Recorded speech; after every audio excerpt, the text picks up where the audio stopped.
Hi SSC GD previous year ക്വസ്റ്റ്യൻസിന്റെ 10ാമത്തെ സെഷനാണിത്. നമ്മളതിന് മുമ്പ് SSC GDയുടെ വരാനിരിക്കുന്ന എക്സാമിന് വേണ്ടിയുള്ള പ്രീവിയസ് ഇയർ ക്വസ്റ്റ്യൻസ് ഓൾറെഡി കുറേ ക്വസ്റ്റ്യൻസ് ചെയ്ത് കഴിഞ്ഞു. മുമ്പുള്ള എക്സാംസിന് നടന്നിട്ടുള്ള ക്വസ്റ്റ്യൻസ് ആണ് നമ്മൾ ചെയ്തുകൊണ്ടിരിക്കുന്നത്. ഇനി റിമൈനിങ് നമ്മൾ നേരത്തെ ചെയ്തതിന്റെ ബാക്കിയുള്ള ഷിഫ്റ്റുകളിലെ റിമൈനിങ് ക്വസ്റ്റ്യൻസിലേക്കാണ് നമ്മൾ പോകുന്നത്. സോ ഡയറക്റ്റ്ലി ക്വസ്റ്റ്യൻസിലേക്ക് നമുക്ക് പോകാം. സോ അത് തന്നെ നമ്മുടെ ഒരു ടൈം ആൻഡ് ഡിസ്റ്റൻസിന്റെ ക്വസ്റ്റ്യൻ ആണ്. റിലേറ്റഡ് ടു റിലേറ്റീവ് സ്പീഡിന്റെ ക്വസ്റ്റ്യൻ ആണ് നമുക്ക് അവിടെ ചോദിച്ചിരിക്കുന്നത്. കുറച്ചുകൂടെ ഒരു നല്ല ക്വസ്റ്റ്യൻ ആണ് ചോദിച്ചിരിക്കുന്നത്. അപ്പോൾ A thief start his journey at a speed of 60 km/h.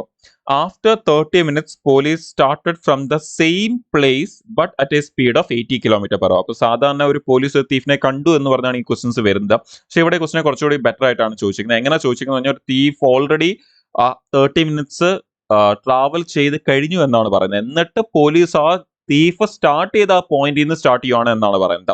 അങ്ങനെയാണെങ്കിൽ നമുക്ക് ആദ്യം തന്നെ ഈ ഒരു 30 മിനിറ്റ്സ് കഴിഞ്ഞാണ് പോലീസ് തീഫിനെ കാണുന്നത്. അപ്പൊ ആ സമയത്തുള്ള ഈ പോലീസും തീഫും തമ്മിലുള്ള ഒരു ഡിസ്റ്റൻസ് ഉണ്ടായിരിക്കും. ആ ഡിസ്റ്റൻസ് ലൈക്ക് അവർ തമ്മിലുള്ള റിലേറ്റീവ് ഡിസ്റ്റൻസ് എന്താണ്, പോലീസ് തീഫിന്റെ പുറകിൽ ചേസ് ചെയ്യാൻ തുടങ്ങുന്നതിന് തൊട്ട് മുമ്പുള്ള ലൈക്ക് ആ സ്റ്റാർട്ട് ചെയ്യുന്ന ഇനിഷ്യലി ഉള്ള ആ റിലേറ്റീവ് ഡിസ്റ്റൻസ് എന്താണ് എന്നുള്ളത് നമുക്ക് എടുക്കണം. സോ ആ റിലേറ്റീവ് ഡിസ്റ്റൻസ് ആദ്യം ഒന്ന് കണ്ടുപിടിക്കാം, അല്ലെങ്കിൽ ഇവർ തമ്മിലുള്ള ഇനിഷ്യൽ ഡിസ്റ്റൻസ് അതാണ് അവിടെ ഉദ്ദേശിക്കുന്നത്. അപ്പൊ റിലേറ്റീവ് ഡിസ്റ്റൻസ് നമ്മളൊന്ന് ചെക്ക് ചെയ്യുവാണെങ്കിൽ ഇവർ തമ്മിലുള്ള നമുക്ക് അവിടെ സ്പീഡും തന്നിട്ടുണ്ട്, ടൈമും തന്നിട്ടുണ്ട്. സോ സ്പീഡ് നമുക്കറിയാം, ഡിസ്റ്റൻസ് എന്ന് പറഞ്ഞാൽ സ്പീഡ് ഇൻറ്റു ടൈമാണ്. ഇവിടുത്തെ കേസിൽ സ്പീഡ് എന്ന് പറയുന്നത് നമുക്ക് 60 km/h തന്നിട്ടുണ്ട്. ആൻഡ് ടൈം 30 മിനിറ്റ്സ് എന്നാണ് തന്നിരിക്കുന്നത്. 30 മിനിറ്റ്സിനെ നമ്മൾ ഹവറിലേക്ക് മാറ്റുവാണെങ്കിൽ നിങ്ങൾക്കറിയാം 30 മിനിറ്റ് എന്ന് പറഞ്ഞാൽ അരമണിക്കൂറാണ്. സോ 1/2 ഹവറിലേക്ക് മാറും അത്. സോ അങ്ങനെയാണെങ്കിൽ 60യുടെ പകുതി എന്ന് പറയുന്നത് നമുക്ക് 30 എന്ന് കിട്ടും. അപ്പോൾ 30 കിലോമീറ്റേഴ്സ് ആണ് ആ ഇനിഷ്യൽ ഡിസ്റ്റൻസ് എന്ന് പറയുന്നത്. ഇനി നമുക്ക് ക്വസ്റ്റിനെ സാധാരണ നമ്മുടെ നോർമൽ ക്വസ്റ്റിനിലേക്ക് വന്നു. ഒരു പോലീസ് ഒരു തീഫിനെ 30 കിലോമീറ്റർ ദൂരെ നിന്ന് ട്രാക്ക് ചെയ്യുവാണ്. അങ്ങനെയാണെങ്കിൽ പിന്നെ പോലീസ് ഈ തീഫിനെ ചേസ് ചെയ്യാൻ തുടങ്ങുകയാണ്. അങ്ങനെയാണെങ്കിൽ രണ്ടുപേരുടെയും സ്പീഡും ഉണ്ട് അറിയാം നമുക്ക്. അങ്ങനെയാണ് ഈ പോലീസ് തീഫിനെ പിടിക്കാൻ എത്ര സമയം എടുക്കും, നമ്മൾ നോർമലി കാണുന്ന ക്വസ്റ്റ്യൻ ആണ് അത്. അപ്പോൾ ഇവർ തമ്മിൽ റിലേറ്റീവ് ഡിസ്റ്റൻസ് അറിയാം. ഇനി നമുക്ക് ഉറപ്പായിട്ടും റിലേറ്റീവ് സ്പീഡ് വേണം. സോ റിലേറ്റീവ് സ്പീഡ് ചെക്ക് ചെയ്ത് കഴിഞ്ഞാൽ നമുക്ക് തീഫിന്റെ സ്പീഡ് 60 km/h പോലീസിന്റെ 80 km/h എന്ന് തന്നിരിക്കുന്നത്. സോ 80 - 60 20 km/h എന്നാണ് നമുക്കത് അവിടുത്തെ റിലേറ്റീവ് സ്പീഡ് എന്ന് പറയുന്നത്. അപ്പൊ നമുക്ക് സ്പീഡ് അറിയാം, ഡിസ്റ്റൻസ് അറിയാം. പോലീസ് തീഫിനെ പിടിക്കാൻ എത്ര സമയം എടുക്കുന്നു, ടു ക്യാച്ച് ദ തീഫ് എന്നാണ് ചോദിച്ചത്. അപ്പൊ ആ ടൈം എന്ന് പറയുന്നത് നമുക്കറിയാം ഡിസ്റ്റൻസ് ബൈ സ്പീഡ് ആണ്. പക്ഷെ ഇവിടുത്തെ കേസിൽ ആ ഡിസ്റ്റൻസ് എന്ന് പറയുന്നത് റിലേറ്റീവ് ഡിസ്റ്റൻസും സ്പീഡ് എന്ന് പറയുന്നത് റിലേറ്റീവ് സ്പീഡും ആയിരിക്കും.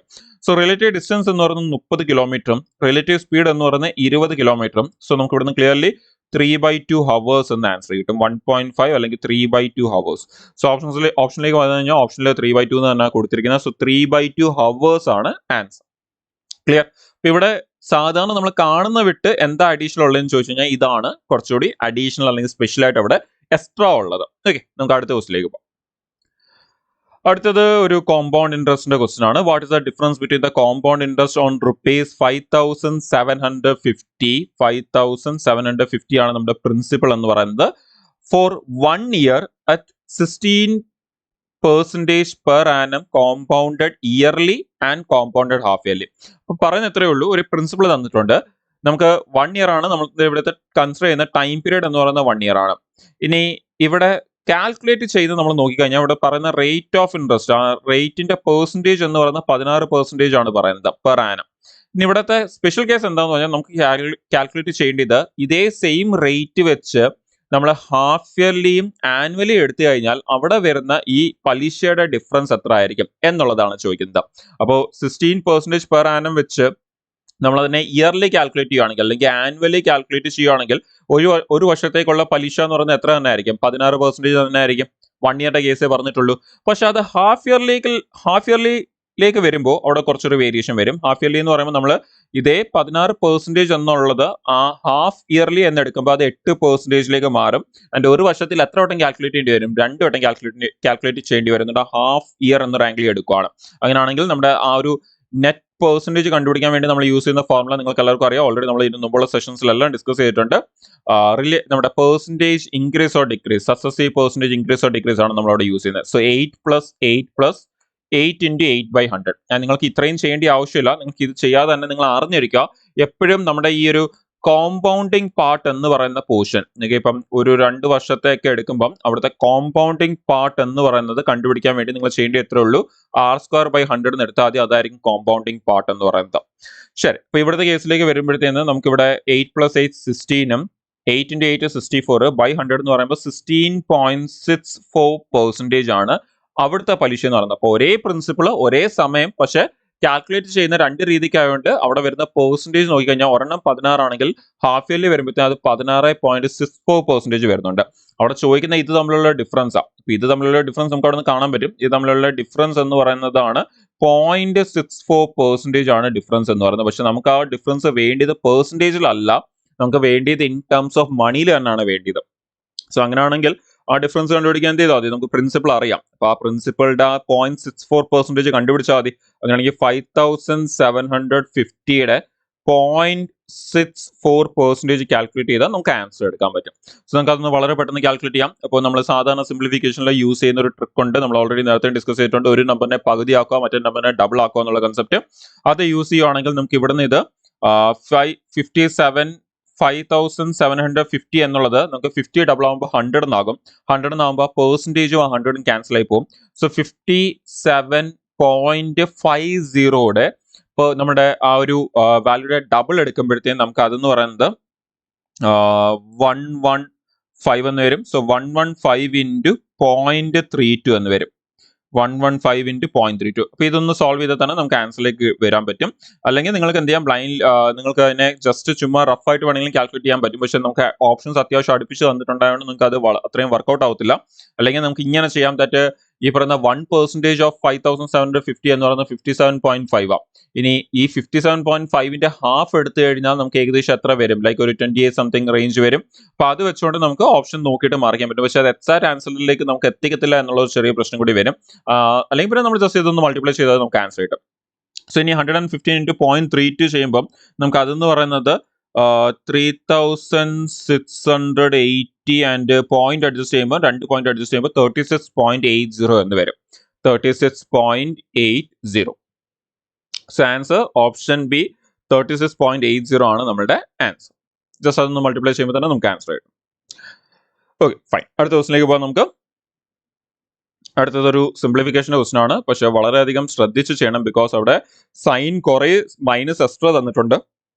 അതുകൂടാതെ വളരെയധികം ശ്രദ്ധിക്കേണ്ടത് ബ്രാക്കറ്റ്സ് ആണ് ശ്രദ്ധിക്കേണ്ടത്. ബ്രാക്കറ്റ് നമ്മൾ നോക്കിയെടുത്തില്ലെങ്കിൽ തെറ്റാൻ നല്ല ചാൻസസ് ഉണ്ട്. സോ നമുക്ക് അതൊന്ന് മിനിമം സ്റ്റെപ്സിൻ്റെ അകത്ത് തന്നെ വളരെ പെട്ടെന്ന് സോൾവ് ചെയ്യാം. സോ ആദ്യം തന്നെ നമുക്ക് ഇതിനൊന്ന് സ്റ്റെപ്പ് എഴുതി പോവാം. -4/7 ഇവിടുത്തെ ഡിവൈഡിനെ നമുക്ക് അങ്ങ് ഇൻറ്റു ആക്കിയിട്ട് അടുത്ത കിടക്കുന്ന നമ്പറിനെ എന്ത് ചെയ്യാം, ഇൻവേഴ്സ് ആക്കാം. സോ നമുക്കത് ഈ ഒരു രീതിയിലേക്ക് വരും, ഡിവൈഡഡ് ബൈ.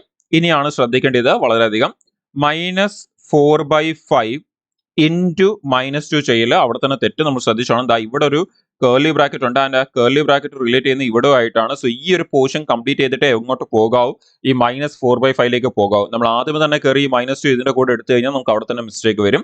സോ ഇൻറ്റു നമുക്ക് ഇവിടെ നോക്കിയാൽ കാണാം -2 മൈനസ് ഇൻറ്റു മൈനസ് പ്ലസ് എന്നാവും. സോ അങ്ങനെയാണെങ്കിൽ അത് ജസ്റ്റ് ഒന്ന് എഴുതിയേക്കാം, ഡൗട്ട് വരാതിരിക്കാൻ. ഒരു അഡീഷണൽ സ്റ്റെപ്പ് കൂടി വരും, എന്നാലും കുഴപ്പമില്ല. So -2 minus into minus plus 2/7 എന്ന് വരും. സോ ആ ബ്രാക്കറ്റ് സോൾവ് ചെയ്തിട്ട് മാത്രമേ നമുക്ക് ആ -4/5ലേക്ക് പോകാൻ പറ്റത്തുള്ളൂ. അങ്ങനെയാണെങ്കിൽ ഇവിടുന്ന് നമുക്ക് ഈ 4 × 12 48 എന്ന് വരും. പിന്നെ മൈനസ് ഉണ്ടായതുകൊണ്ട് -48/7 എന്ന് വരും.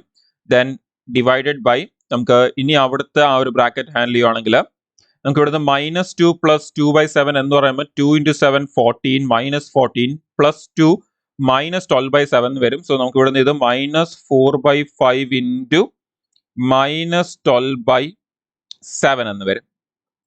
സോ ഈ ഒരു ബ്രാക്കറ്റ് അകത്തുള്ളത് നമ്മളൊന്ന് സോൾവ് ചെയ്യുകയാണെങ്കിൽ നമുക്ക് -48/7 ഡിവൈഡഡ് ബൈ നമുക്കിവിടെ മൈനസ് ഇൻറ്റു മൈനസ് അതങ്ങ് പ്ലസ് ആവും. 4 × 12 എന്ന് പറയുന്നത് 48 എന്ന് വരും. ബൈ താഴെ നമുക്ക് 5 × 7 ഉണ്ട്. സോ 5 × 7 തൽക്കാലം അങ്ങനെ തന്നെ എഴുതാൻ, ചെയ്യാനുള്ള എളുപ്പത്തിന് വേണ്ടി.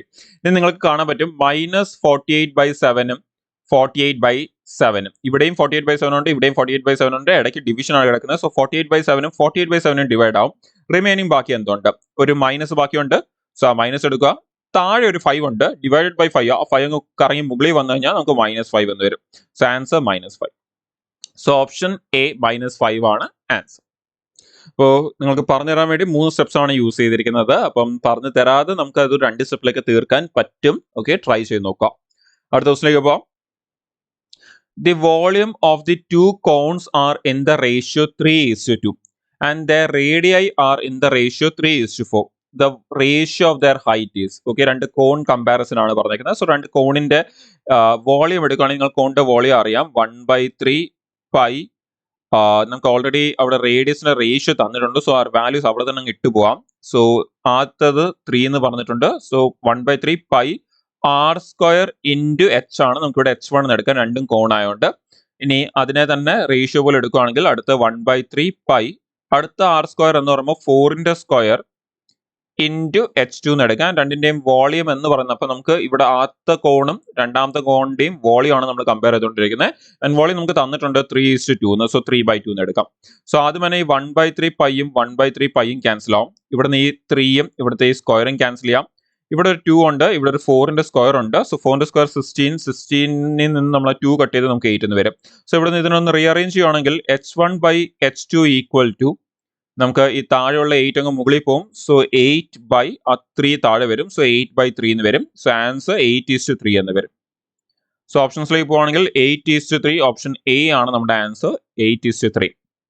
ആൻഡ് ഈ സെഷനിലെ ലാസ്റ്റ് ക്വസ്റ്റിനിലേക്ക് പോകാൻ നമുക്ക് നമ്മുടെ പെർസെന്റേജിന്റെ ചാപ്റ്ററിലെ എലക്ഷൻ ബേസ്ഡ് ക്വസ്റ്റ്യൻ ആണ് ചോദിച്ചിരിക്കുന്നത്. In an election there were two candidates A and B. The total number of voters in the constituency was 90,000 എന്നാണ് പറയുന്നത്. അപ്പൊ മൊത്തം വോട്ടേഴ്സ് ഉള്ളത് 90,000 വോട്ടേഴ്സ് ഉള്ളത്. And 70% of the total votes were poll. അപ്പൊ 90,000-ലെ 70% ആൾക്കാർ മാത്രമേ വോട്ട് ചെയ്തിട്ടുള്ളൂ. സോ 90,000 ഇൻറ്റു 70%, അപ്പം എത്ര പേര് വോട്ട് ചെയ്തു എന്നുള്ളത് കിട്ടും. ഇനി if 60% of the polled votes were cast in favour of A, അപ്പം ആ വോട്ട് ചെയ്തവരിലെ 60% പേരാണ് എക്ക് വോട്ട് ചെയ്തത്. അങ്ങനെയാണെങ്കിൽ how many votes were received by B? അപ്പൊ 60% എക്ക് ചെയ്തിട്ടുണ്ടെങ്കിൽ ബിക്ക് എത്ര ശതമാനം ചെയ്തിട്ടുണ്ടായിരിക്കണം? 40% ചെയ്തിട്ടുണ്ടായിരിക്കണം. എക്ക് 60 ആണെങ്കിൽ. അങ്ങനെയാണെങ്കിൽ ഈ ചെയ്ത വോട്ടില് 40% ആയിരിക്കും ബിക്ക് കിട്ടിയത്. So into 40. ഇതൊന്ന് സോൾവ് ചെയ്താൽ നമുക്ക് ആൻസറിലേക്ക് എത്താൻ പറ്റും. സോ ആദ്യം തന്നെ ഈ 2 പെർസെന്റേജും ഈ 4 പൂജ്യം ക്യാൻസൽ ചെയ്യാം. സോ ഇനി നമുക്ക് ജസ്റ്റ് ഇതൊന്ന് മൾട്ടിപ്ലൈ ചെയ്തെടുത്താൽ മാത്രം മതി. അങ്ങനെയാണെങ്കിൽ നമുക്ക് ഇവിടുന്ന് 4 × 7 28 ആൻഡ് ഇവിടെ 9 ഉണ്ട്. സോ 4 × 7 പെട്ടെന്ന് ചെയ്യാനുള്ള എളുപ്പത്തിന് വേണ്ടി 9 × 7 63. എത്ര സീറോസ് ബാക്കിയുണ്ട്? 2 സീറോസ് ബാക്കിയുണ്ട്. സോ ആ 2 സീറോസ് ഇൻറ്റു 4.